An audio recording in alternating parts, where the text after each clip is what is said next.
रात के 12 बजे का समय था जब मैं घर से अपनी इज्जत बचाकर भागी।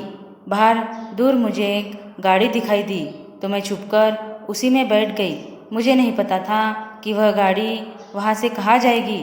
बहुत देर बाद गाड़ी एक बड़े से घर के पास रुकी। मैं भी वहीं उतर गई।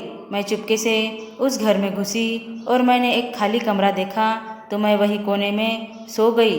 पर जब मेरी आँख खुली तो मेरे होश उड़ गए क्योंकि रात बहुत हो गई थी। पर मेरे पापा अभी तक घर नहीं आए थे। मैं अपनी माँ बाप की इकलौती संतान थी। मेरी माँ का 4 साल पहले ही निधन हो गया था। मैं ही अपने पापा के साथ रहकर उन्हें संभालती थी। तभी दरवाज़ा खटखटाने की आवाज़ आई और मैंने जल्दी से जाकर दरवाज़ा खोल दिया।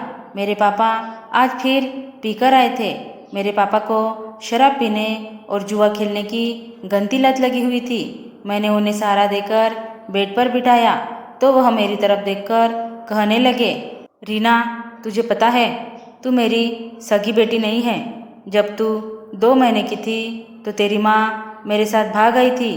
तू मनुष्य है, तेरी वजह से मेरा सब कुछ बर्बाद हो गया है। मैं वहाँ से उठकर अपने कमरे में चली गई और पापा ज़ोर ज़ोर से चिल्लाते रहे, मनुष्य कहीं की, इधर आ। मेरा सर दबा। मैं अपने कान बंद करके अपने कमरे में बैठी रही। पर पापा की चिल्लाने की आवाज़ अभी भी कम नहीं हो रही थी। आज मेरे सब्र का बांध टूट गया था। मैं उठी और बाहर गई और मैं बोली, मनुष्य तू होगा बुड्ढे। तू घर में कुछ दिन भर मेहनत मजदूरी करके पैसे कमा के लाया है जो तेरा सर में दर्द है। दिन भर अपने आवारा दोस्तों के साथ पत्ते खेलता है। मेरा बस चले तो तुझे अभी इस घर से बाहर निकाल दूँ। मैं बोलती जा रही थी और मेरे पापा मज़े से लेटकर गुनगुना रहे थे। मैं वहाँ से चलकर अपने कमरे में आ गई। मेरी आंखों से आंसू बहने लगे और मेरे दिल में अजीब सा दर्द होने लगा। मैं बुरी नहीं थी। मैंने कभी किसी के साथ बदतमीजी नहीं करी। पर घर के हालात और मेरा बाप मुझे इस हालत में ले आए थे। अगर मेरी माँ घर से भाग आई तो इसमें मेरी क्या गलती थी। मेरे पापा मुझे बचपन से ही मनुष्य कहते आए थे। रोते रोते मैं सो गई थी। सुबह मेरी आँख मेरे पापा की आवाज़ से ही खुली। कहने लगे, रीना, क्या कर रही हो? बहुत भूख लगी है, कुछ खाने को दो। मैं जल्दी से उठी और रोटी सब्जी बनाकर पापा को दे दिया। पापा नाश्ता करने लगे तो मैं भी उनके पास पहुंच गई। मैं कहने लगी, पापा, यह शराब छोड़ दो, शराब से आपकी तबीयत खराब होने लगी है। तो कहने लगे, बस कर रीना, अब तू शुरू मत हो जा। मैं कहने लगी, पापा, माँ जब मुझे 2 महीने की लेकर आपके पास आई थी तो उन्हें आप पर भरोसा था कि आप मेरा ख्याल रखेंगे। अगर आपको कुछ हो गया तो मैं बेसहारा हो जाऊंगी। मैं अकेले कैसे रहूंगी? तो वह कहने लगे, तू फिक्र मत कर, तेरा इंतज़ाम मैंने कर दिया है। मैं सोचने लगी कि इन्होंने ऐसा क्या कर दिया और नाश्ता करके चले गए। मैं घर पर काम करने लगी। उसके बाद मैंने सिलाई की और मैं मटके बनाने लगी। यह छोटे मोटे काम करके ही घर का खर्चा चलता था। मेरे पापा तो पीने में ही लगे रहते थे। पर आज रात के 10 बज गए थे, वह अभी तक नहीं आए थे। तभी मेरी आँख लग गई और 12 बजे अचानक से खुली तो मुझे लगा पापा आए हैं। मैं उठी थी कि एक आदमी ने मेरा हाथ पकड़ लिया और मेरे पापा दूर खड़े बस देख ही रहे थे। मैं बोली, पापा बचाओ मुझे। वह कहने लगे, रीना, यह गांव का जमींदार है, मेरा इसके पास बहुत कर्जा हो गया है। अब मेरे पास इन्हें देने के लिए पैसे नहीं हैं। तो जमींदार जी चाहते हैं कि तुम इनसे शादी करो। और वह जमींदार देखने में बहुत बूढ़ा था और वह मेरा हाथ पकड़कर बाहर की ओर ले जाने लगा। तो मैंने बोला, बिना शादी के मुझे कैसे ले जा सकते हैं? तो वह बूढ़ा जमींदार हंसने लगा कि रात के 12 बजे पंडित तेरा बाप लाएगा और वह मुझे घसीट कर बाहर की तरफ लेकर आया। वह जमींदार बूढ़ा सा था। मैं उसे धक्का देकर वहाँ से भाग गई। मैं भागते भागते दूर निकल आई थी। अब मुझे समझ नहीं आ रहा था कि मैं कहाँ जाऊँ, क्या करूँ। तभी मुझे वहाँ पर एक गाड़ी रुकी दिखी और वह गाड़ी का मालिक दूर खड़ा किसी से फ़ोन पर बात कर रहा था। मैंने चुपके से गाड़ी की डिक्की खोली और वहाँ उसमें छुपकर बैठ गई। कुछ देर बाद वह गाड़ी चल पड़ी। मैं बहुत डरी हुई थी। मैं मन ही मन सोचने लगी, क्यों मेरी माँ ने मुझे इस शराबी सौतेले बाप के पास छोड़ दिया। माँ तो अपना मर गई, पर मेरे लिए यह दुखों का पहाड़ छोड़कर चले गए। क्यों मुझे मेरे सगे बाप के पास नहीं छोड़ा। उसने यह सोच सोचकर मुझे बहुत रोना आ रहा था कि वह गाड़ी चलती जा रही थी।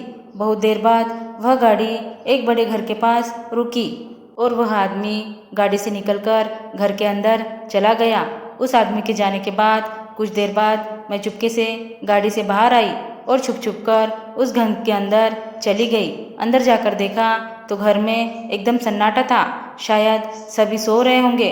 मैं उस घर में एक खाली कमरे में छुप गई और वहाँ मुझे उस कमरे के एक कोने में ही नींद आ गई। सुबह किसी ने मेरे मुंह पर पानी डाल दिया। मैं हड़बड़ाकर उठी तो देखा एक काला मोटा आदमी खड़ा था और वह बोला, कौन हो तुम और यहाँ किस लिए आई हो। लगता है कोई चोरनी हो और यहाँ चोरी करने आई हो। मैं अभी पुलिस को बुलाता हूँ। तभी एक औरत आवाज़ सुनते ही कमरे में आई और बोली, क्या बात है राघव, क्यों शोर मचा रहे हो।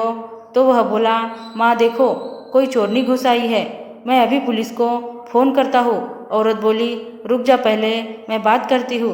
वह मुझसे पूछने लगी, कौन हो तुम और यहाँ क्या कर रही हो। मैं हाथ जोड़कर उस औरत से बोली, आंटी मैं कोई चोरनी नहीं हूँ, मैं मजबूर हूँ और मैं मजबूरी में सहारा लेने के लिए आपके घर में चली आई।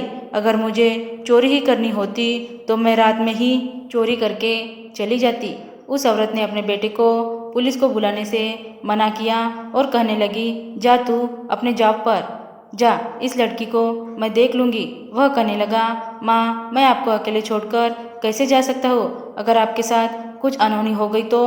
वह कहने लगी, बेटा तेरी माँ को इतनी तो समझ है तो सब कुछ मुझ पर छोड़ दे और अपने काम पर जा। आदमी के काम पर जाने के बाद वह औरत मुझसे मेरे बारे में पूछने लगी, कौन हो तुम और यहाँ कैसे आ गई।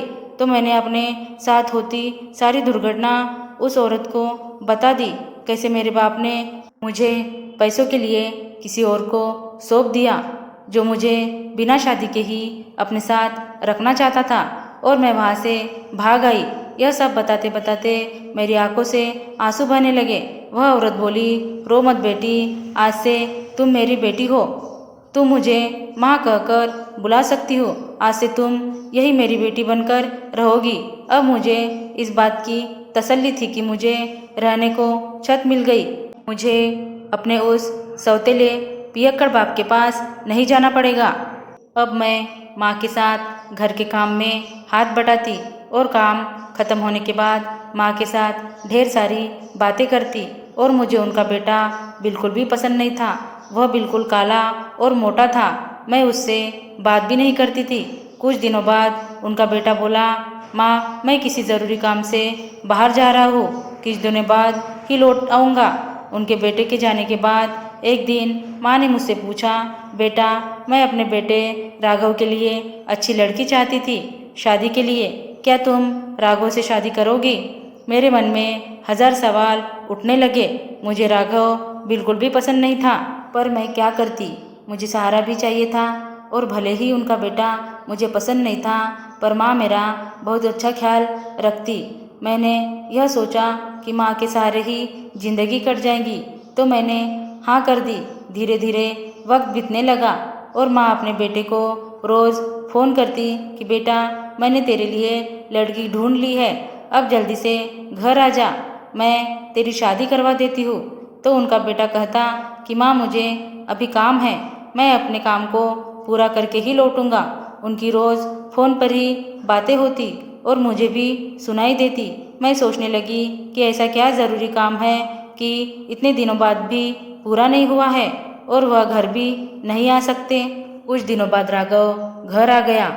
मुझे डर सा लगने लगा था कि मैं अपनी पूरी ज़िंदगी उस काले आदमी के साथ कैसे काट दूंगी जिसे मैं बिल्कुल भी पसंद नहीं करती थी। पर माँ के लिए मैंने राघव से शादी कर ली।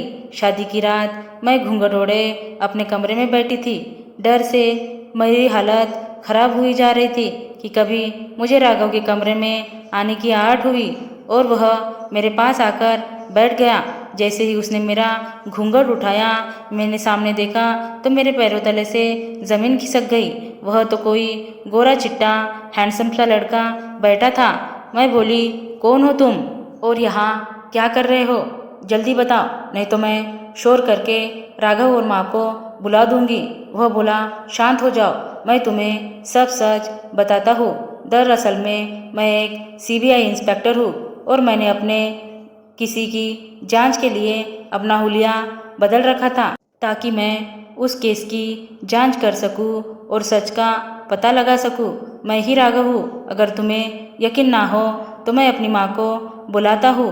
तभी दरवाज़ा खटखटाने की आवाज़ आई और राघव की माँ अंदर आई और बोली, बच्चों, मैं तुम लोगों के लिए दूध लेकर आई हूँ। और तभी राघव बोला, रीना, तुम माँ से सब कुछ पूछ सकती हो।